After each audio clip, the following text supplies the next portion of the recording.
Kisah akan berfokus pada seorang guru sekolah dasar bernama Ana yang kala itu tak sengaja mendapati salah satu murid yang bernama Jack sedang diganggu oleh kedua teman sekelasnya yang setelah dua bocah pengganggu itu pergi, Jack menunjukkan beberapa anak ayam yang salah satunya katanya sudah mati, tapi Ana langsung mengambilnya dan mengatakan bahwa anak ayam itu jelas-jelas masih hidup. He's just scared. See?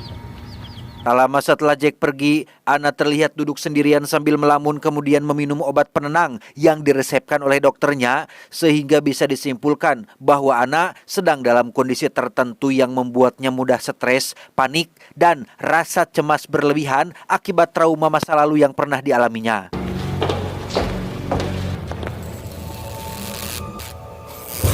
Saat Ana sedang berjalan di lorong sekolah yang sepi, ia mengalami fenomena aneh ketika satu persatu lampu mati disusul dengan pintu yang seperti biasa, ujug-ujug terkunci, dan tiba-tiba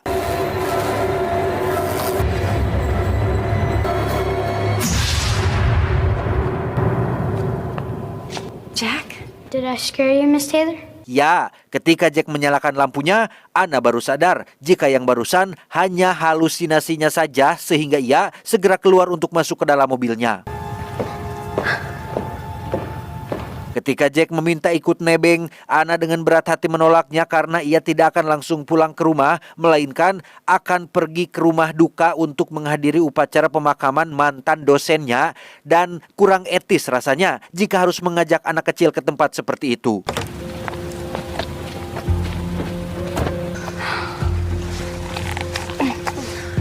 Setibanya Ana di rumah duka, kita akan diperkenalkan dengan seorang pengurus jenazah sekaligus pengelola rumah duka ini sendiri yang bernama Elliot. Ketika Ana sedang memandangi jenazah mantan dosennya, Elliot terus memperhatikan Ana seolah ada sesuatu yang menarik dari dirinya.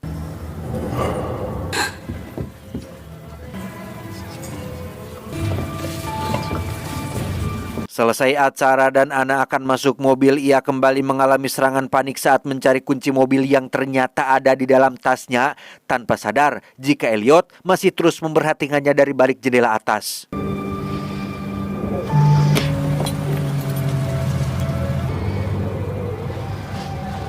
Tidak langsung pulang ke rumah, Ana langsung meluncur ke restoran untuk memenuhi janji makan malam dengan suaminya yang bernama Paul. Masih disebabkan oleh kondisi psikis dan mentalnya yang kurang sehat, Ana dan Paul pun harus bertengkar gara-gara hal sepele, yaitu terkait Ana yang selalu belanja online dengan sistem pembayaran COD.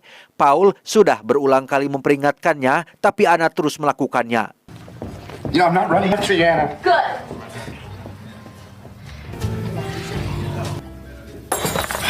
Marah, Ana pun pulang sendirian meninggalkan Paul di restoran, di mana saat Ana menancap gas seedan-edannya, ada sebuah mobil van berwarna putih yang gerengseng terus mengklaksoninnya sehingga kehilangan konsentrasi dan...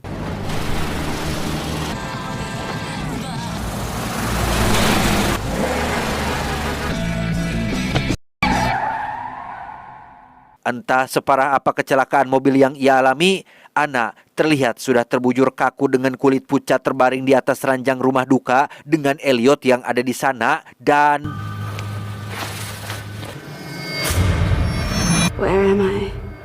Ya, entah apa yang terjadi, Ana terlihat masih hidup, membuka mata, dan jelas berbicara. Namun Elliot segera mengingatkan Ana tentang insiden semalam yang telah mengakibatkannya mengalami kematian. I'm not dead. Karena Ana terus menyangkal kematiannya, Elliot pun langsung menunjukkan surat kematian Ana yang sudah ditandatangani oleh pihak rumah sakit bahwa Ana dinyatakan sudah meninggal dunia sekitar 8 jam yang lalu. Massive internal trauma. Time of... I'm sorry. Saat Ana bertanya, "Aku mau diapain, Mas?" Elliot pun menjawab, "Kamu sedang aku persiapkan untuk upacara pemakamanmu yang akan dilangsungkan 3 hari lagi."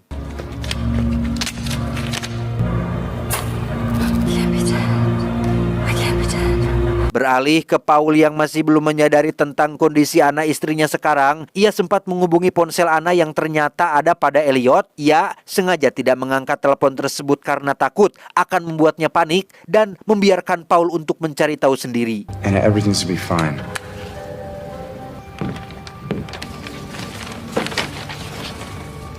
Paul pun langsung pergi ke sekolah untuk mencari keberadaan Anna yang ternyata tidak ada di sana, di mana saat Paul sedang mengobrol dengan salah satu guru, Jack terlihat memperhatikan dari kejauhan dan masih ingat tentang tempat yang terakhir kali Anna kunjungi, yaitu rumah duka milik Elliot. Okay, yeah, thanks. Sorry, thank you. Tak menemukan Anna di sekolah, Paul pun pergi ke rumah ibu mertuanya kalau Anna ngambek dan sedang ngadu ke ibunya. Namun jawaban sang ibu mertua benar-benar mengejutkan dan langsung membuat Paul meneteskan air matanya. Let her drive in that weather. There must be some mistake. There's no mistake. Kembali ke rumah duka yang sampai detik ini kita semua mungkin akan dibuat bertanya-tanya apakah Anna beneran sudah mati atau masih hidup sih? Namun ketika Elliot sedang menjahit luka di dahi Anna, ia sama sekali tidak merasakan rasa sakitnya, yang berarti Anna mungkin sudah mati. Dan Elliot punya kelebihan khusus untuk dapat berbicara dengan arwah yang sudah mati.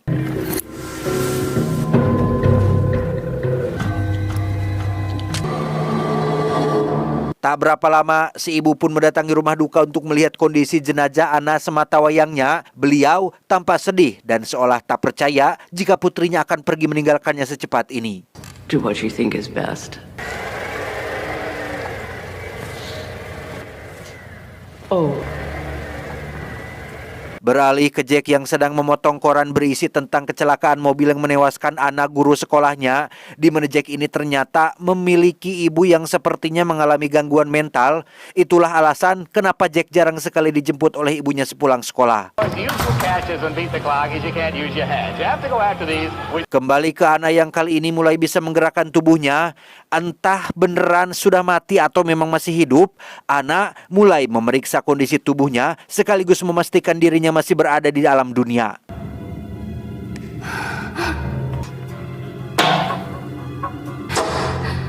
I must be in shock. Sempat mencoba menggunakan telepon kabel tapi tidak aktif, Anna pun menggedor-gedor pintu meminta tolong agar segera dikeluarkan. Di mana pada saat yang bersamaan, Paul pun datang ke rumah duka dengan maksud untuk melihat wajah istrinya untuk yang terakhir kali. Namun Elliot melarang Paul dengan alasan Anna masih belum siap untuk dilihat oleh siapapun. I'm Anna Taylor's fiancé. There really is nothing I can do. I'm so sorry. Tak lama setelah Paul pergi, Elliot pun masuk ke ruang jenazah dengan Anna yang tidak melakukan perlawanan. Yakin jika dirinya masih hidup, Anna pun beradu argumen dengan Elliot tentang semua ini yang hanya sekedar permainan saja. Sehingga Elliot dengan tegas kembali menjelaskan bahwa Anna hanya belum siap menerima kenyataan yang sudah terjadi. They just see you as a dead body on a slab. Only I can see you as you really are. Wait.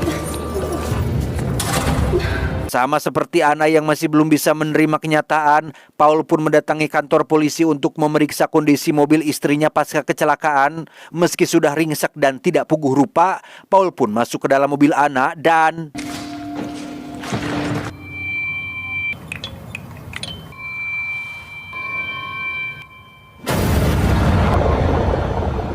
kembali ke Anna yang masih berkeliaran di ruang jenazah. Yakin jika dirinya masih hidup, Anna pun mengambil sebuah gunting dan mencoba memeriksa jenazah yang lain sehingga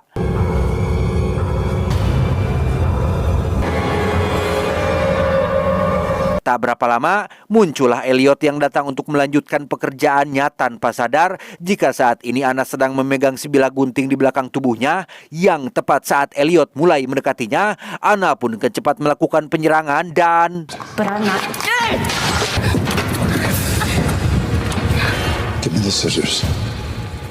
dengan tenang, Elliot pun mendekati Anna yang masih memegang guntingnya. Tanpa menunjukkan keraguan sedikit pun, Elliot terus meyakinkan Anna bahwa saat ini Anna sudah mati dan hanya belum bisa menerima kenyataan. Bahkan Elliot dengan pasrah mempersilahkan lehernya untuk ditikam dengan gunting tersebut. Go ahead. Come on. Masih dengan keyakinannya, Anna pun menjelaskan jika dirinya sadar 100% tentang paru-parunya yang masih bisa bernapas, kedua kakinya masih bisa berjalan, mulutnya berbicara, dan matanya melihat sekitar. Elliot pun menjawab, itu memang sering terjadi kepada arwah yang baru mati. Ini bukan pertama kali Elliot berhadapan dengan arwah gentayangan yang tidak siap menerima kenyataan. Disinilah peran Elliot adalah untuk mempersiapkan segala sesuatunya berjalan sesuai kodrat dan ketentuan. Karena mungkin Tuhan punya maksud tertentu memberikan kelebihan indera keenam kepada dirinya. Why? To help to make the transition. Am I a ghost? Is that why I'm here? Setelah tenang, barulah Anna mau disuruh duduk diam di atas ranjangnya. Masih berdebat soal hidup dan mati, Elliot pun mulai kesal dan langsung membentak yang membuat Anna akhirnya diam tak berkutik. Your funeral's in 2 days. Soon you're going to be enclosed in a coffin, then buried in the ground.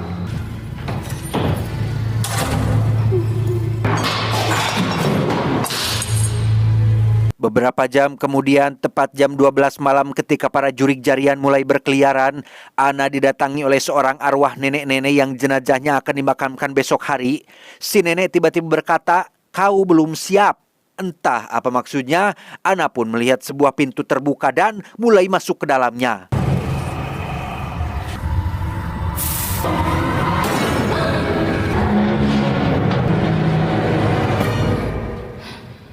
Dan ya, itu ternyata hanya mimpi sekaligus membuka fakta baru tentang arwah yang ternyata juga masih bisa bermimpi, sehingga Anna yang semakin tidak karuan pun mulai memberontak dan mengacak-acak seisi ruangan.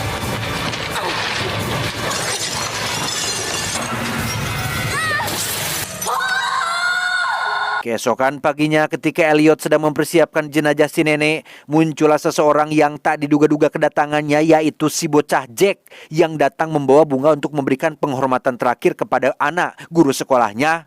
Di mana Elliot langsung memberitahu bahwa Jack datang lebih awal sedangkan pemakaman akan diadakan pada hari Jumat. Where is she now? She's downstairs. It was a pleasure talking to you, Jack. Selesai dengan Jack, Elliot pun pergi ke ruang jenazah untuk meletakkan pakaian yang nanti akan Anna kenakan di hari pemakaman. Elliot mengaku akan pergi keluar sebentar dan meminta Anna untuk jangan ambek-ambekan lagi karena itu hanya sia-sia saja.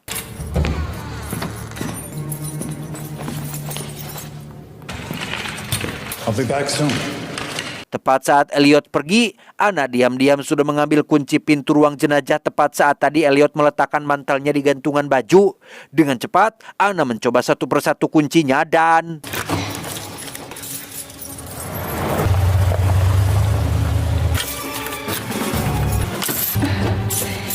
Bertepatan dengan Anna yang masih berusaha membuka pintunya, Elliot terlihat baru sampai di apotek untuk membeli beberapa obat yang dibutuhkan.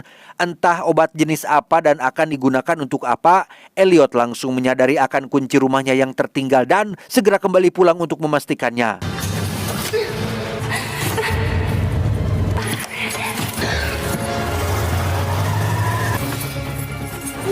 Bertepatan dengan Anna yang tinggal selangkah lagi bisa keluar, Elliot pun pulang dan langsung masuk ke dalam sehingga Anna terpaksa harus kabur ke ruangan lain, lebih tepatnya ke ruangan pribadi milik Elliot. Di sana ia langsung menggunakan telepon kabel untuk menghubungi nomor Paul, suaminya, dan...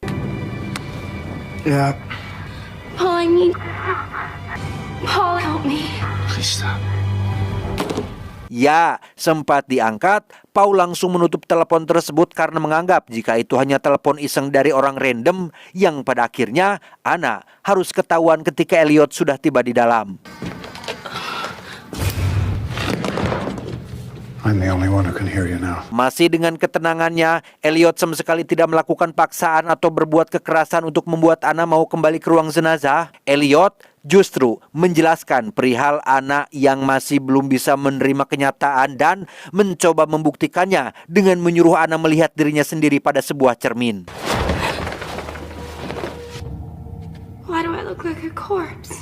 Because you are a corpse. Di situ, Anna seketika pasrah saat melihat kondisi tubuhnya yang pucat dan tampak seperti mayat, di mana saat Anna mulai percaya dan menghembuskan napas dari hidungnya, terlihat ada embun nafas di cermin yang menandakan jika Anna memang 100% masih hidup. Namun Elliot dengan cepat menghapusnya agar Anna tidak menyadarinya.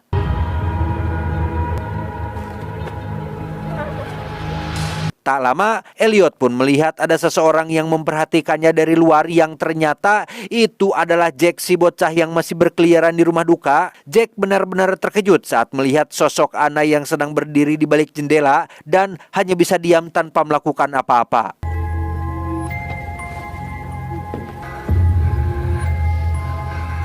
Dengan segala manipulasi Elliot yang terus ditanamkan pada alam bawah sadarnya, anak ini percaya bahwa dirinya memang sudah mati. Ia pun pasrah dibersihkan dan didandani agar terlihat cantik pada pemakaman nanti.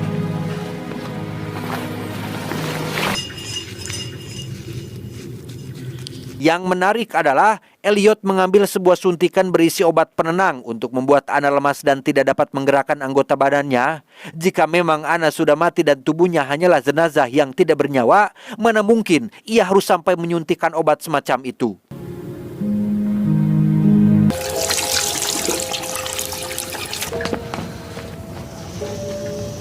Keesokannya kita akan melihat Paul yang mendatangi sekolah untuk mengambil beberapa barang pribadi milik anak istrinya. Saat akan pergi, Jack tiba-tiba menyapa Paul dan memperkenalkan dirinya sebagai salah satu murid terdekat Anna, di mana Jack dengan polos memberitahu Paul tentang dirinya yang semalam sempat melihat sosok Anna di rumah duka, yang hal itu justru malah memancing emosi Paul yang suasana hatinya sedang tidak baik sehingga Maybe just don't love her anymore. kembali ke rumah duka saat Elliot sedang menempelkan foto si nenek pada dinding koleksinya yang ternyata sudah banyak jenazah yang ia foto dan tempel di sana. Tak lama muncullah seorang petugas polisi yang datang untuk melihat jenazah adiknya yang baru mengalami kecelakaan, sehingga Elliot langsung pergi untuk mendampinginya. Your brother's here. You've done a beautiful job, thank you. Di ruang jenazah yang sama dengan tempat Anna dibaringkan, Pak Polisi pun cukup terharu melihat adiknya yang harus pergi secepat ini. Beliau, Bapak Polisi, sempat melirik ke jenazah Anna yang sedang terbaring diam dan tiba-tiba That's the school teacher, isn't it? Yes.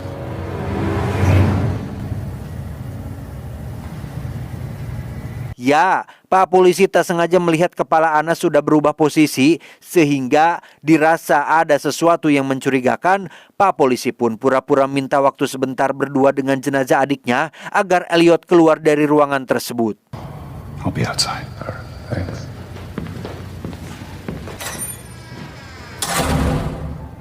Setelah Elliot keluar, Pak Polisi pun dengan cepat memeriksa tubuh Anna untuk memastikan kecurigaannya yang tepat saat ia masih sedang melihat-lihat tubuh Anna dari ujung kepala sampai ujung kaki, muncullah Elliot yang ujug-ujug masuk ke dalam yang membuat Pak Polisi malu sendiri karena takut dikira sedang menikmati pemandangan tubuh jenazah.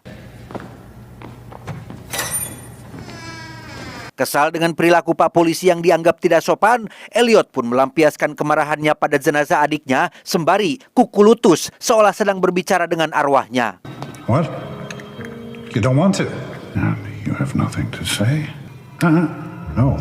Now I don't want to talk to you anymore. Beralih pada si bocah Jack yang izin keluar rumah sebentar pada ibunya, padahal ia diam-diam pergi ke rumah duka karena masih penasaran dengan apa yang ia lihat tempo malam. Kebetulan yang ada di dalam peti mati tersebut adalah adik si Pak Polisi yang sebentar lagi akan dikebumikan, di mana Elliot tiba-tiba datang dan menghampirinya untuk memberitahu sesuatu yang sangat penting.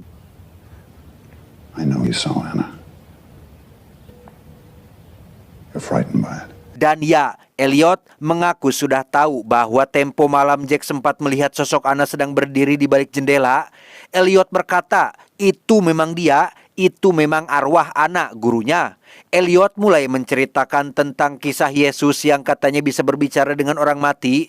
Elliot mengaku diberikan kelebihan yang sama oleh Tuhan untuk bisa melihat dan berbicara dengan orang mati, yang berarti jika Jack melihat Anna pada malam itu, artinya mereka berdua sama-sama memiliki indera keenam, sehingga dengan baik hati Elliot bersedia untuk mengajari dan menajamkan kemampuan yang Jack miliki. I can help you. I can teach you.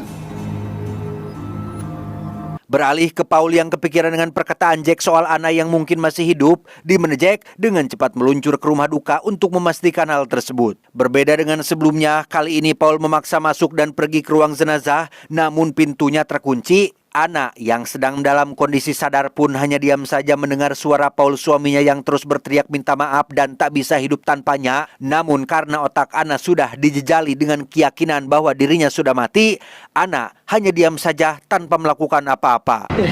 Open the door, please. Mr. Cohen, it's a natural part of grieving, but you have to. Karena Elliot menolak memberikan kunci ruang jenazahnya dan seolah terus menghalangi dirinya bertemu dengan istrinya sendiri, Paul pun langsung mendatangi kantor polisi untuk melaporkan terkait Elliot yang bersikap mencurigakan. Paul berasumsi jika Elliot mungkin sudah menyuntik Anna dengan obat bius pelumpuh yang kata polisi lain, obat semacam itu memang ada. Obat bius yang dapat membuat seseorang lumpuh seolah mati selama beberapa menit, namun dengan fakta bahwa ada laporan masuk terkait Paul yang sempat menyerang seorang bocah bernama Jack di sekolah, Pak polisi pun tidak bisa membantunya dan meminta Paul untuk merelakan kepergian istrinya. You're losing it, pal.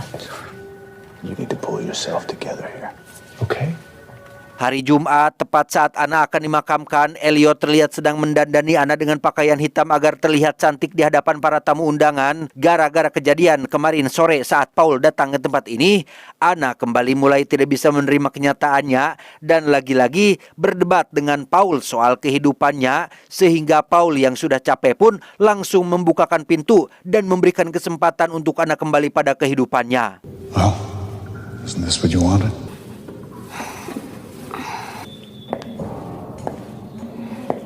Dan lihat, Anna pun berjalan pergi dari rumah duka menuju rumahnya untuk menemui Paul dan keluarganya. Namun sesampainya ia di sana, semua orang terlihat sedang berkumpul mengelilingi tubuhnya yang terkubur di dalam tanah dan...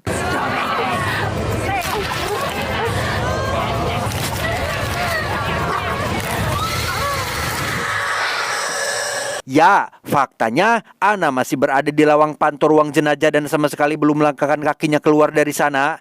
Entah karena trauma atau efek obat bius yang beberapa hari ini terus disuntikan, Anna melihat kehidupan seperti mimpi buruk yang tidak layak untuk diperjuangkan, sehingga ia memilih untuk percaya pada ucapan Elliot tentang dirinya yang mungkin sudah mati dan menolak kesempatan yang sudah diberikan. I thought you were different.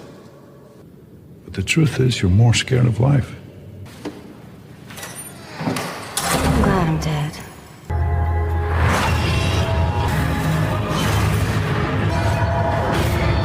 Tiba hari pemakaman, Elliot terlihat mengambil sebuah suntikan berisi obat bius pelumpuh itu lagi.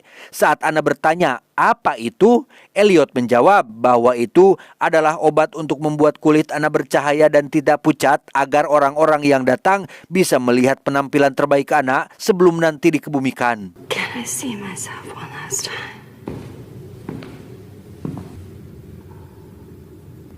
This is the end.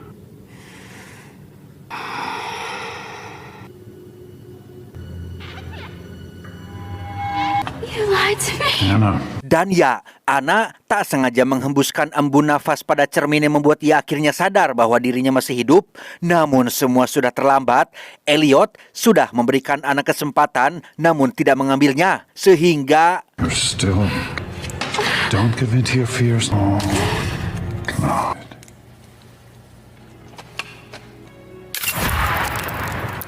Tiba acara pemakaman, semua orang terlihat hadir termasuk Paul yang juga sudah berdamai dengan dirinya sendiri. Selesai acara dan peti mati akan dikuburkan, Elliot terlihat sedang memasang foto Anna pada dinding yang semakin melengkapi koleksi foto-foto para korbannya.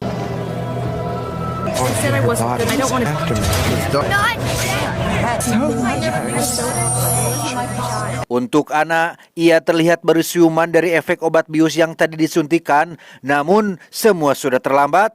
Anna sudah keburu dikuburkan dan tak ada kesempatan kedua yang akan ia dapatkan.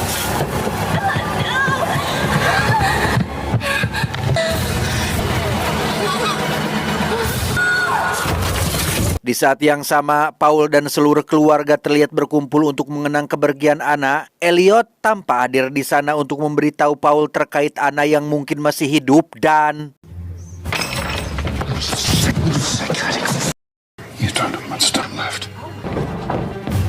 Tak punya banyak waktu, Paul langsung tancap gas menuju ke kuburan tempat Anna dimakamkan yang akibat panik dan ngebut tidak karuan, Paul pun nyaris mengalami tabrakan dan...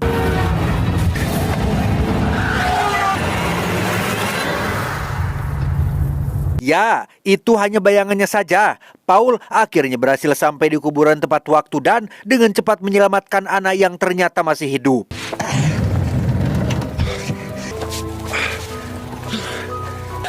Okay. It's just the scissors for your clothes.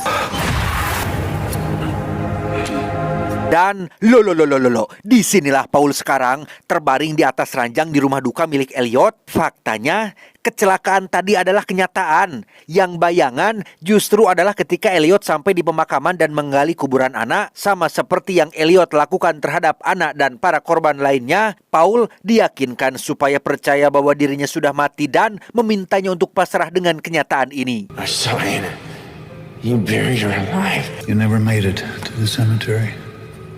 Bedanya, kali ini Elliot dibantu oleh asisten baru yang akan jadi penerusnya. Siapa lagi jika bukan Jack yang sudah dibuat percaya bahwa dirinya punya indera keenam. Berbeda dengan Anna dan korban lain, Elliot akan benar-benar membunuh Paul menggunakan batang besi panjang karena ia menyadari satu hal, bahwa Paul adalah tipikal orang keras kepala yang tidak akan mempan dengan manipulasi kata-kata.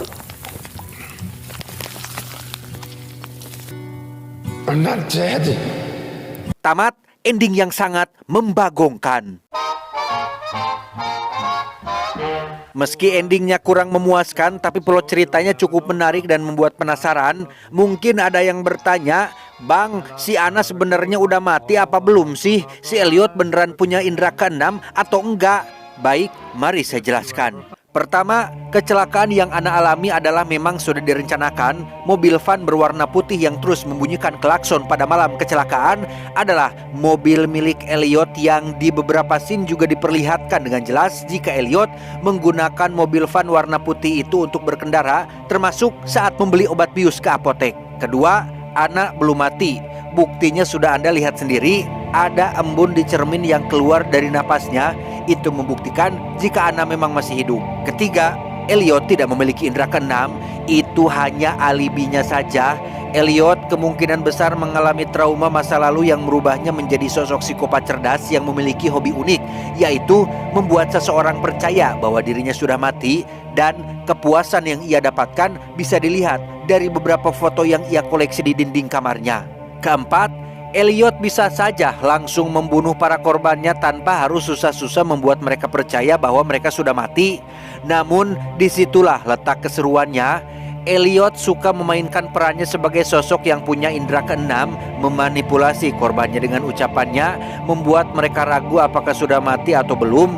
Kurang kumaha, Elliot sempat memberikan Anna kesempatan untuk keluar kembali pada kehidupannya, tapi Anna sendiri yang menolak. Itu menunjukkan pencapaian Elliot yang sudah berhasil memanipulasi pikiran korbannya agar percaya bahwa kehidupan jauh lebih buruk dari kematian.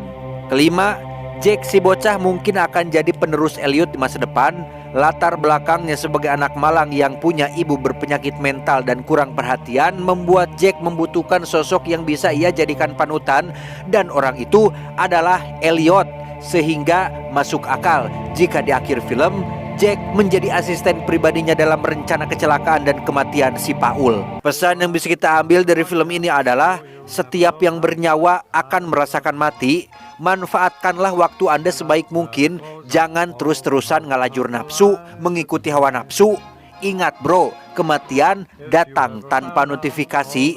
Segeralah bertobat sebelum terlambat. Saya John, mewakili jajaran direksi IQ7 mengucapkan terima kasih dan sampai jumpa di video selanjutnya. Adios, kumis lele Galapagos.